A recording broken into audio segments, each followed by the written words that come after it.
It's time for Ask Mike Mondays. Mike answers one listener's question every week. Here's Michael Becker and Paul Peebles. Welcome to Ask Mike Mondays. I'm your host, Paul Peebles, National Underwriter for Old Capital. And joining me today, smartest guy in the room, the mayor of Beckerville, Michael Becker. Hey, Paul. How are you today, Mr. Mayor? Doing good. It's still an unofficial title. Well, one of these days it will be the official title for your 5,000 apartment units that you and your group own. So I think that's fantastic. You guys have over $100 million worth of equity for investors that have purchased properties with you. So that's great. Unbelievable, as a friend Tommy Hopkins would say. Unbelievable. Tommy Hopkins and Michael, who's a former banker for one of the largest banks in the United States. He really knows his stuff. So he made the transition from loaning money to actually owing money. So how do you sleep at night, my friend? Like a baby. So we talk about in a lot of our podcasts about buying properties. And so today I thought we'd talk a little bit about selling properties. And so the question comes up, Michael, how are things going when you sell a property? Tell us a little bit about what you're doing when you're selling properties. That's pretty topical. We're in the process of selling multiple properties right now. We're currently in escrow on two. One that we actually sold pre-market when we went through the whole process, and then one we're just, as we record this, we're on the market about 2 weeks away from call for offers. So the first one, we ended up preempting the whole marketing process. Typically, when you go try to sell a deal, you go get a BOV. So I guess that's kind of the apartment jargon of the day, a BOV, which means broker's opinion of value, which is basically they come out and give you a proposal on what they think it's worth. So typically when you go out and sell a property, you get multiple BOVs and kind of compare them to each other. So this one we ended up did the same thing. And then the BOV, they don't just give you a price. What they typically do is they give you like a range of pricing.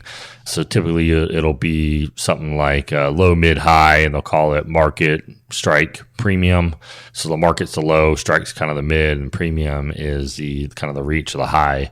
And so we ended up getting a guy who had some 1031 money that had transacted multiple times with that broker that we were going to list it with. And he came in directly in between our strike and our premium is where we ended up settling with $100,000 in non-refundable earnest money. So we ended up going with that guy and go preempt the whole marketing process, which was great. So I wasn't sure if we could replicate that on the open market. Maybe we could, maybe we couldn't. The next one was a deal that we just picked a buyer as recorded a little bit over a week ago. And it was a whole marketed process and went through the best and final. And then at the end, they really kind of differentiated themselves and pushed and got at the high end of the range, which I was very surprised because the broker who gave us the proposal was the highest number by far. So we thought it was worth a little bit less, and he was able to go get some more. So that's interesting. And then the other one that's on the market right now is a loan assumption. And so some of the differences, I guess, that we see, we talked about this before, but we're probably going to get 30-40% less tours on the deal that's on the market right now just because it's a loan assumption, where the other one that we fully marketed was we're going to offer free and clear. So we didn't have a prepayment penalty on a loan, so we're just going to offer it free and clear with their own debt. So it's been kind of interesting to see the differences between how these different properties interact. And all three of these deals, we use 3 separate brokers. So it's been kind of interesting to see the communication level and how it differs between brokers. And generally speaking, they're all very competent and all have done a really good job. Walk through with me on the BOV again. That's the broker opinion of value.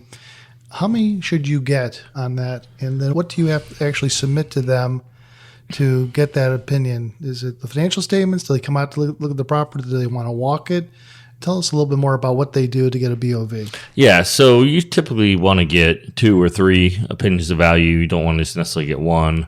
I believe all three of these deals, we didn't have a listing agent involved when we bought them.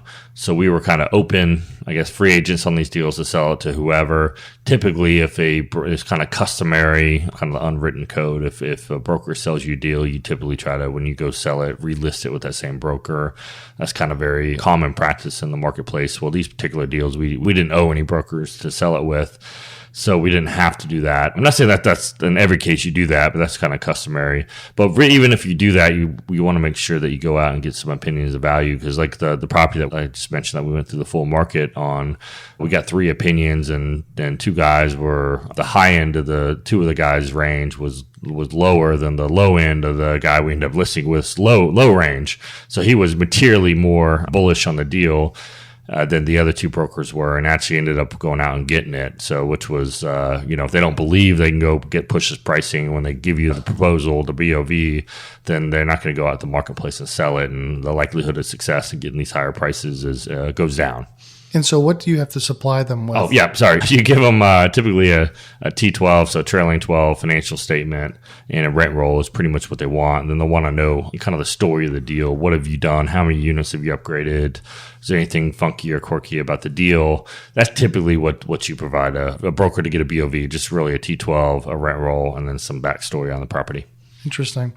So what else is going on in your world? That's really it. We've been selling some stuff. We got 2 deals in escrow right now that we're buying. So it's still a pretty tough world out there when you're buying. I mentioned going through the marketing process. It's pretty competitive out there, and it's a lot more fun being on the selling side than the buying side when you go through the process of bidding on a property. You become the most popular person in the world when you're Well, selling. how about you're popular? You got to disappoint people. That was one of the interesting things, being in the market and knowing a bunch of people here in the market just through Old Capital and being around for a while. That 2 of the guys bid on the deal that they were investors of mine, and some other deals in passives. Now they're gone on to be leads. And then I had 2 other people that I think were clients of ours, and none of them won the bid because they were a little bit more conservative than the guy we ended up selling with. So it was a tough conversation to have to disappoint some of your friends along the way. It is. Those are difficult conversations. But if somebody wanted to know a little bit more about what you do, Michael, what's the best way for them to get in contact with you? Yeah, really the best way is just go to our website, which is www.spiadvisory.com. There's a contact us page. Just go there, fill out your information, and look to set up maybe a 10 or 15 minute quick call with me. It'd be great to get to know listeners of the podcast. That's great. So that was the smartest guy in the room, Michael Becker. I'm Paul Peebles. Have a great day.